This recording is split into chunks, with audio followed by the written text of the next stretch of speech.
ज़मीनी हकीकत बिल्कुल दूसरी है और ये लोग हवा में उड़ रहे हैं, बड़ी बड़ी बातें कर रहे हैं, बड़े बड़े भाषण दे रहे हैं और फिजूल खर्ची कर रहे हैं।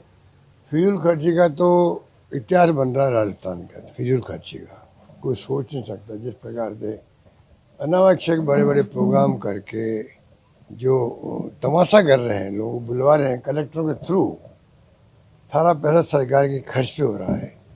ये तरीका अच्छा नहीं है। पहले ही आप घाटे में हो, आप पेमेंट कर नहीं पा रहे हो।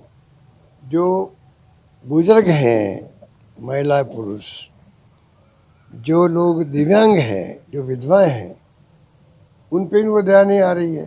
3-3, 4-4 महीने तक पेमेंट नहीं होते हैं। दवाइयों की दुकानों वालों ने दवाएं देना बंद कर दिया, 1000 करोड़ बाकी है उनका। तो क्या भुगत रहे लोग अपनी जेब से, वो जानते हैं। और प्राइवेट अस्पताल ने इलाज बंद कर दिया क्योंकि वो कहते हैं हमारे पेमेंट नहीं है तो हम क्यों करें आगे। और इतना शानदार राजस्थान का गौरव बढ़ा था।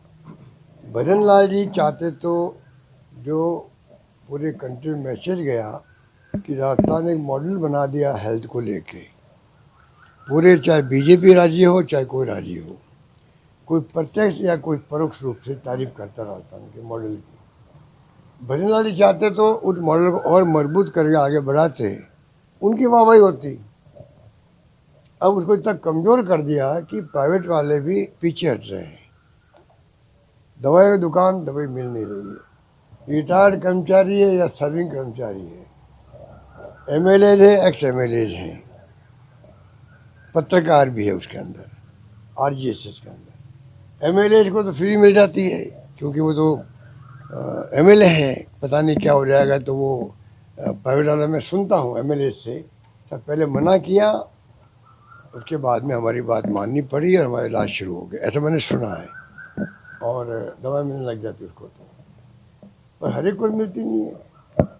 तो कर्मचारी या जो रिटायर्ड कर्मचारी बेचारे, उनकी क्या बीतती है। अब इनको ये बातों को संवेदनशीलता ही नहीं है। ये सरकार संवेदनहीन है, ये कहना चाहिए मुझे। आपने 4 साल तक, 14 से लगाकर 18 तक जो बंद रखा इस काम को, उसके बाद में आपने चुनाव के मौके पर देखा कि चुनाव हार नहीं जाए,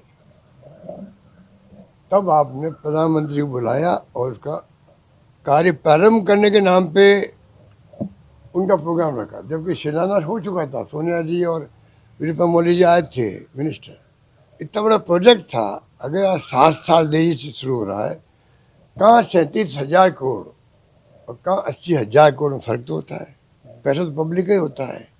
तो ये जो सेटबैक लगा है रिफाइनरी को, इसका दोष किसका है।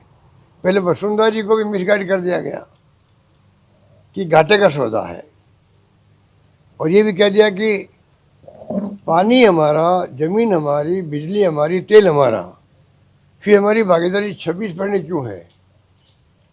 तो फिर मैंने उनको समझने का प्रयास किया, उसमें भी विपक्ष में थे।